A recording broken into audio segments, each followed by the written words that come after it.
અમદાવાદથી હાઇબ્રિડ ગાંજો પકડવાના કેસમાં મોટો ખુલાસો। હાઇબ્રિડ ગાંજો વેચવા માટે ડાર્ક વેબથી નેટવર્ક ઊભું કરાયું હતું। શાહીબાગમાં આવેલી ફોરેન પોસ્ટ ઓફિસમાંથી ₹1.12 કરોડની કિંમતનો 4.5 કિલો હાઇબ્રિડ ગાંજો પકડવાના કેસમાં તપાસમાં જાણવા મળ્યું છે કે 14 પાર્સલમાંથી સૌથી વધુ અમેરિકાના 11, કેનેડાના 2 અને થાઇલેન્ડનું 1 પાર્સલ હતું। આ રેકેટમાં ડ્રગ્સ માફિયાઓએ ડાર્ક વેબના માધ્યમથી આખું નેટવર્ક ઊભું કર્યું હતું। અગાઉ ગુજરાતમાં આવા પાર્સલ મળ્યા છે કે નહીં તે અંગે પણ પોલીસે તપાસ શરૂ કરી છે।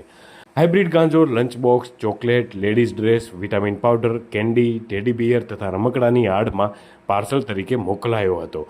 અમેરિકા, કેનેડા અને થાઇલેન્ડ જેવા દેશોમાંથી આ પાર્સલ બનાવીને હેરાફેરી કરાતી હોવાનો ઘટસ્ફોટ થયો છે।